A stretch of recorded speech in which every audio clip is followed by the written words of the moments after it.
Eh, bueno, jóvenes, entonces continuaremos con el tema de lo que corresponde a la materia de prostodoncia semovible.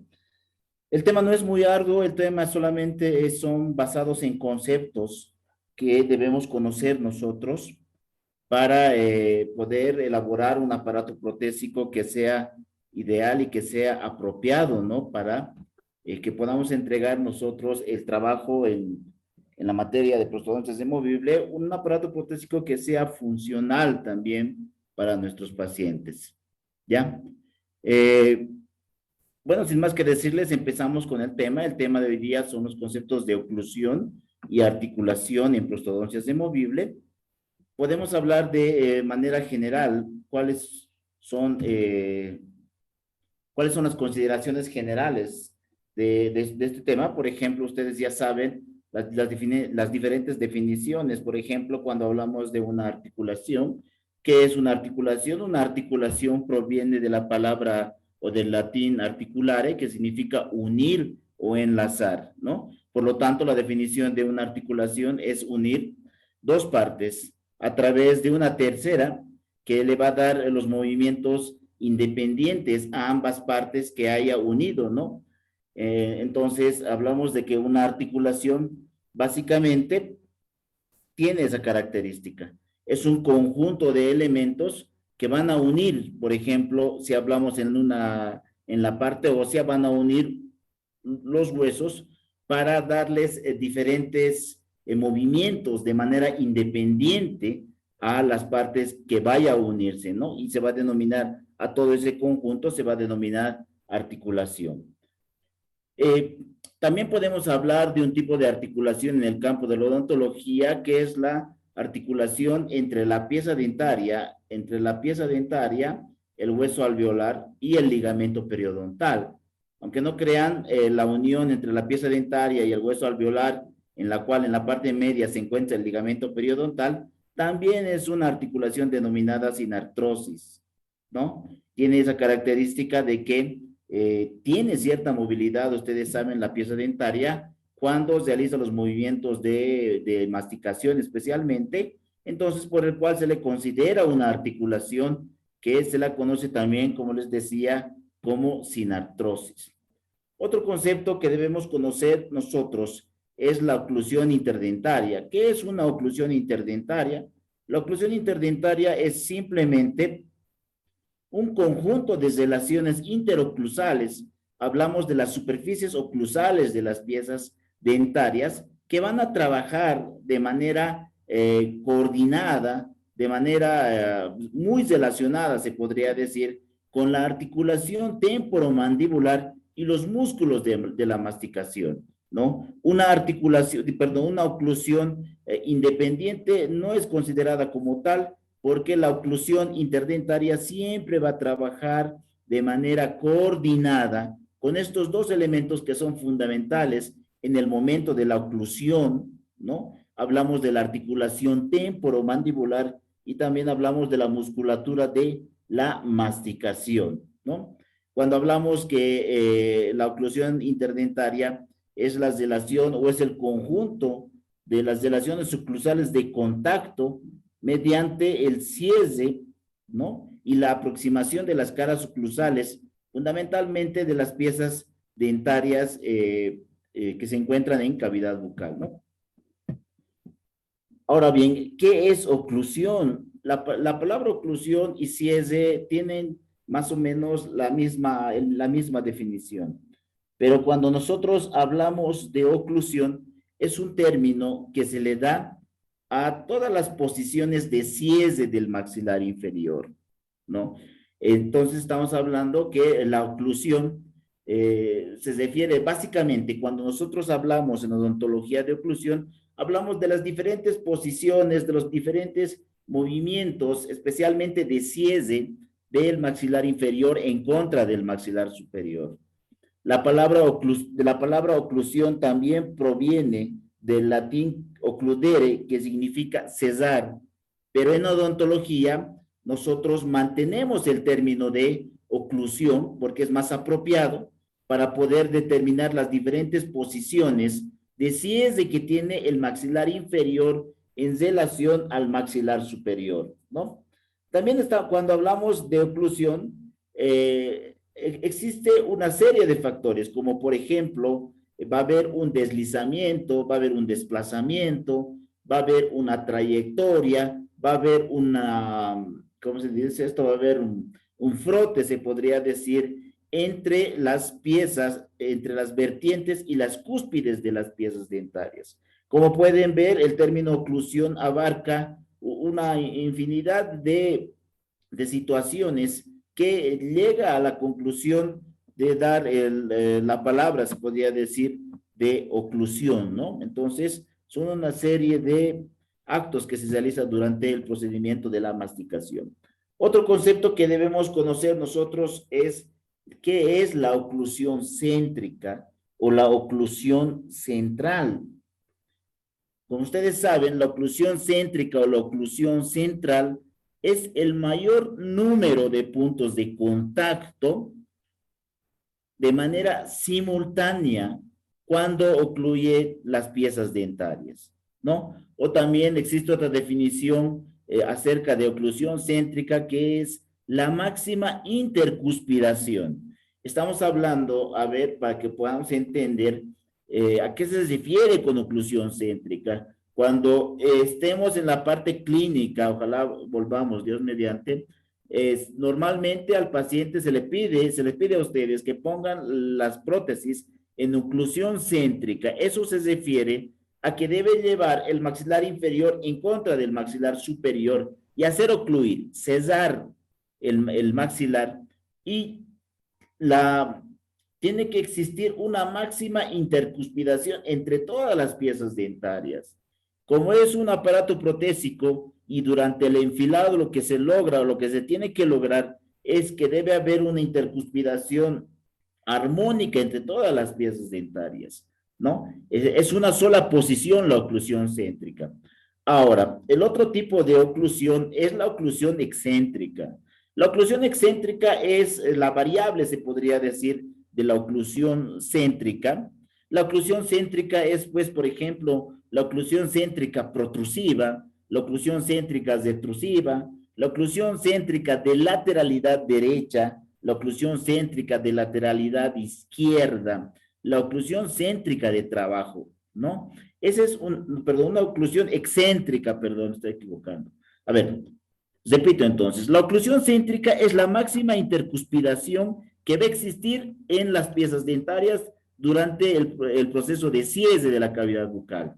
La oclusión excéntrica es aquella oclusión cuando nosotros llevamos, por ejemplo, en los movimientos mandibulares a la parte, los movimientos de lateralidad. Ahí se va a denominar oclusión excéntrica de lateralidad, tanto derecha como oclusión excéntrica de lateralidad izquierda. También va a existir la oclusión excéntrica protrusiva y la oclusión excéntrica retrusiva, ¿no?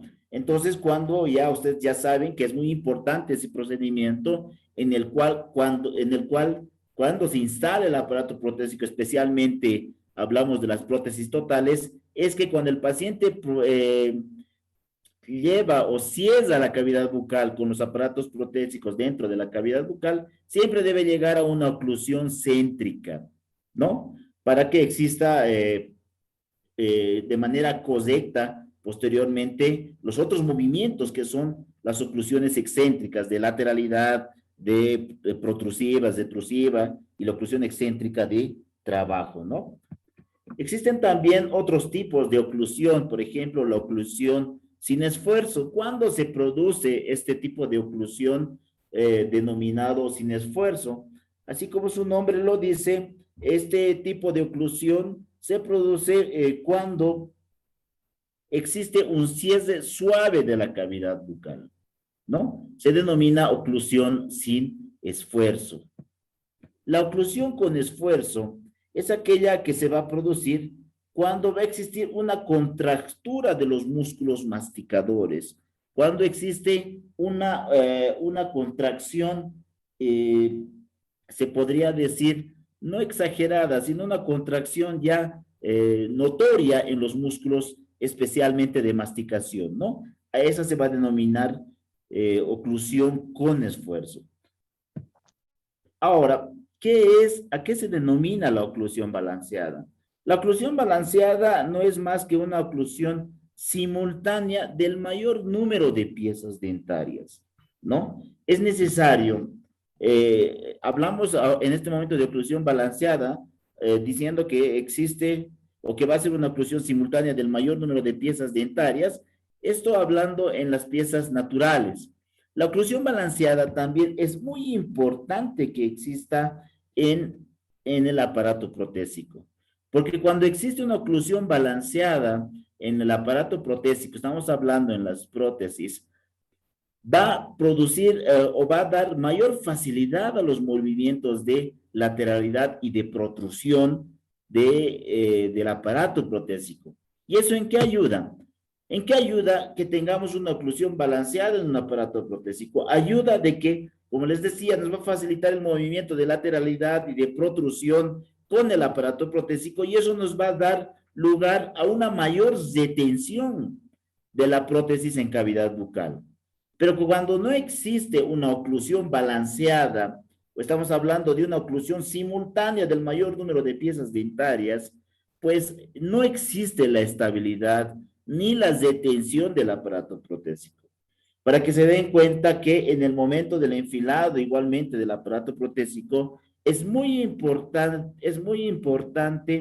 darle esa característica de oclusión balanceada a nuestros aparatos protésicos. Se preguntarán por qué. Como les decía, si ustedes logran una oclusión balanceada durante el enfilado del aparato protésico, van a lograr la estabilidad y la detención de la prótesis.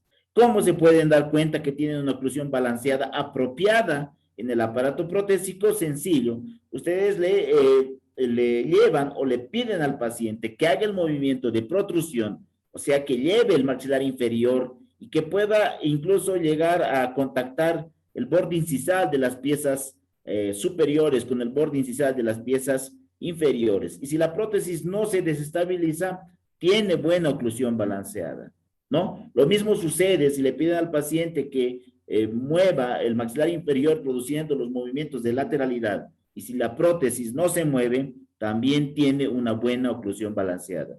Si la oclusión balanceada está mal realizada durante el enfilado, ese aparato protésico disminuye su capacidad de detención dentro de la cavidad bucal, ¿no? Ahora, también hablamos de la articulación balanceada. ¿A qué se refiere con articulación balanceada? La articulación balanceada va a ser aquella que va a dar paso a la oclusión balanceada. O sea, no va a haber nunca una oclusión balanceada si no existe una articulación. Estamos hablando de la articulación temporomandibular, ¿no? Estamos diciendo de que no va a existir nunca una oclusión balanceada si no existe una articulación balanceada, ¿no? Que va a mantener una oclusión balanceada primaria, principalmente. La articulación balanceada prostodóntica, lo que les decía, ¿no? Las prótesis necesitan estar con oclusión balanceada para facilitar movimientos protrusivos y de lateralidad. Esto es muy importante. Yo quisiera que tomen bien en cuenta esta situación de cuál es la importancia de tener una oclusión balanceada o una articulación balanceada prostodóntica.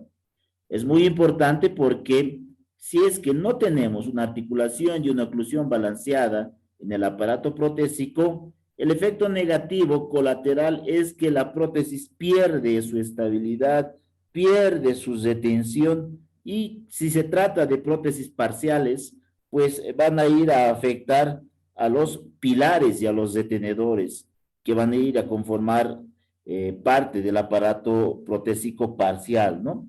Entonces, es muy importante tomar en cuenta este punto acerca de la articulación y la oclusión balanceada en las prótesis, en los aparatos protésicos. Ahora también hablamos del movimiento incisivo funcional. ¿A qué se refiere este concepto, este de este título de movimiento incisivo funcional. Bueno, el movimiento incisivo funcional es simplemente cuando el maxilar inferior tiene la funcionalidad de ir de arriba hacia abajo. ¿Cuál es el efecto que va a causar en relación a las piezas anteriores, las piezas incisivas?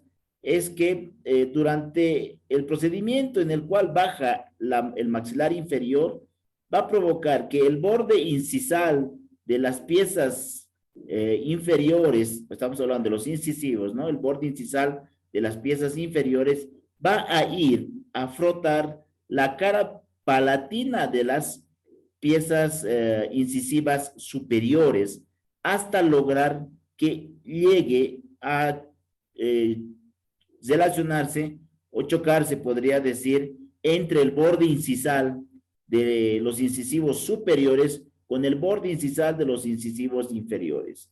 A este movimiento también se le va a denominar trayectoria incisiva sagital, ¿no? Entonces, repito, ¿qué es el movimiento incisivo funcional? El movimiento incisivo funcional es aquella que se da cuando el maxilar inferior va de arriba hacia abajo, donde va a provocar que el borde incisal de los incisivos inferiores choque con la cara palatina de los incisivos superiores hasta lograr que se relacionen de vis a vis, como se dice, ¿no? En la parte incisal de los superiores con los inferiores, y también se va a denominar trayectoria incisiva sagital. El entrecruzamiento, hablamos del overjet y el overbite. Estos conceptos ustedes ya lo tienen claro, pero no tienen que olvidarlos porque estas características que se presentan en las piezas dentarias naturales también se deben trasladar a los aparatos protésicos, a los aparatos protésicos o a las prótesis que ustedes entregan. Porque cada uno de estas posiciones de las piezas dentarias naturales tienen su funcionalidad y por lo tanto esas características deben ser trasladadas a el enfilado en el aparato protésico, ¿no? Por ejemplo, un aparato protésico, hablamos de un bone wheel, un juego de totales, siempre debe tener su overjet, su overbite en lo posible, ¿no? Con las características que se describen en las piezas dentarias naturales. Por ejemplo, ustedes saben que es el overbite y el overjet. El overbite, el overbite va a ser la distancia que existe entre el borde incisal de los incisivos superiores hasta el borde incisal de los incisivos inferiores, pero en oclusión. Esa palabrita no tienen que olvidarse. Entonces, ¿qué es el overbite? El overbite no es más la distancia que existe entre el borde incisal de los incisivos superiores, ¿no? En relación al borde incisal de los incisivos inferiores, pero en oclusión. Ese es el overbite. Y el overjet es la distancia que va a existir entre el borde incisal de los incisivos superiores y relacionado con la cara vestibular de los incisivos inferiores o en su defecto con el borde incisal de los incisivos inferiores, ¿no? Esos conceptos son básicos que un odontólogo debe dominar, se podría decir. Normalmente el overbite tiene una distancia, se podría decir, de 4 milímetros que debería ser el entrecruzamiento cuando nosotros queremos formar un overbite. Y lo normal en un overjet es de 2 milímetros, que también debemos tratar de lograr nosotros durante un enfilado de un aparato protésico, ¿no? Los movimientos mandibulares. ¿A qué se refiere con movimientos mandibulares? Hablamos de movimientos y posiciones mandibulares. Para poder clasificar los movimientos y las posiciones mandibulares, para poder clasificar, ¿no es cierto?, los movimientos y las posiciones mandibulares, los diferentes tipos de movimientos y posiciones del maxilar inferior, se toman dos factores muy importantes. Uno, que es el maxilar superior, que forma parte del macizo craneofacial, se la toma como un factor fijo, se podría decir. Y el otro factor móvil, que va a ser el maxilar inferior, ¿no? Pero que ambos, que el maxilar inferior, para poder clasificar su posición, sus movimientos, trabaja, como les decía, de manera sincrónica, de manera muy relacionada, como por ejemplo con el ATM, con la articulación temporomandibular, trabaja con la musculatura, no solamente trabaja con la musculatura masticatoria, sino también trabaja con la musculatura facial e incluso con la musculatura del cuello, ¿no? Ustedes saben que básicamente los músculos que más tienen un alto porcentaje en cuanto a la posición y el movimiento del maxilar inferior son los músculos masticadores, ¿no es cierto? Pero también pueden intervenir algunos músculos faciales y algunos músculos que se encuentran formando parte de la musculatura del cuello.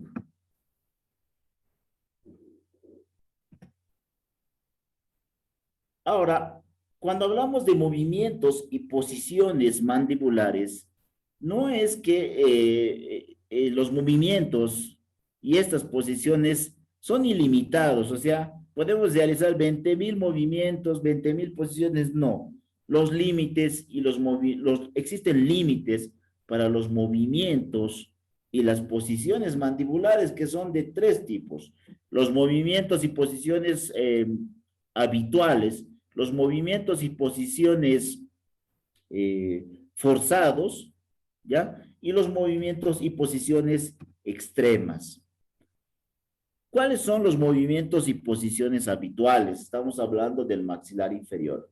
Bueno, los movimientos y posiciones habituales es como su nombre lo dice, es lo que normalmente funciona el maxilar inferior, ¿no? Son movimientos en los cuales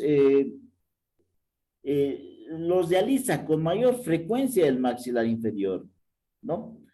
Además de que solo cubre pequeña parte de las trayectorias mandibulares, y dentro de esos movimientos podemos tomar como ejemplo a la pronunciación de las palabras, a la masticación, que son movimientos y posiciones denominados habituales. Entonces, anótense esto, un ejemplo de movimiento y posición habitual es la pronunciación de las palabras, o también podría ser durante el proceso de masticación, ¿no? Todo en relación al maxilar inferior. Los movimientos y posiciones extremos, esto se caracteriza porque son los movimientos que han agotado la posibilidad de continuar el movimiento, ¿no? O sea, es un límite donde ya no se puede mover o ya no, en este caso, aperturar más la cavidad bucal, se los cataloga como movimientos y posiciones extremas, ¿no? Y un ejemplo de este tipo de movimiento y posición extremo tenemos al bostezo, ¿no?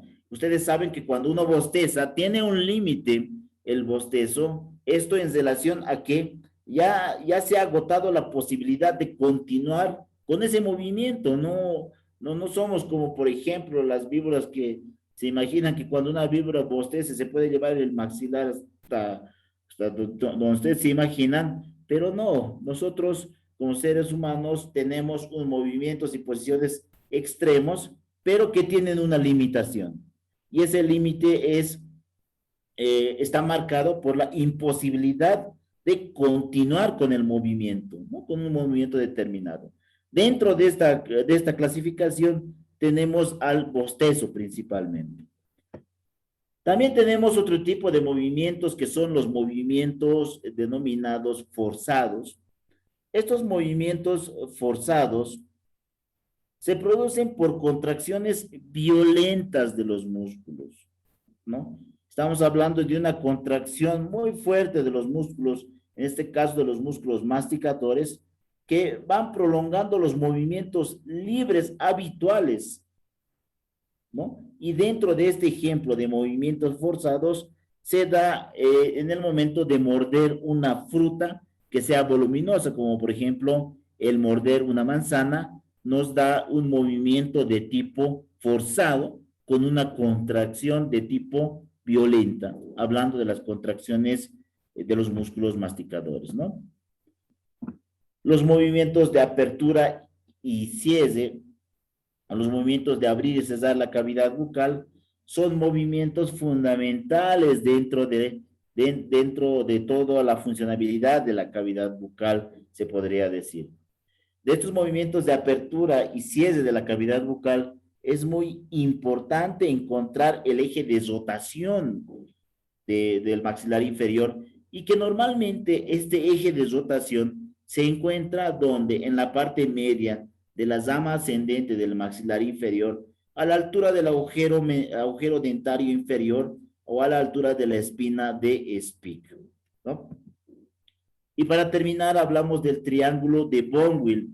Es un triángulo que es muy importante también para que nosotros podamos trasladar de manera adecuada o realizar de manera adecuada un enfilado mediante la utilización de un articulador multiposicional que tenga los movimientos mandibulares trasladados o en el articulador, y nosotros podamos realizar un enfilado adecuado con una oclusión balanceada que le va a dar funcionabilidad y estabilidad principalmente al aparato protésico que nosotros estamos elaborando. Y para eso sirve el triángulo de Bonwell. El triángulo de Bonwell es un triángulo que está constituido por una línea que pasa por la parte media de los cóndilos del maxilar inferior y dos líneas que van a ir a converger en la parte media, que normalmente va a ser entre la parte media de los incisivos centrales del maxilar inferior, ¿no?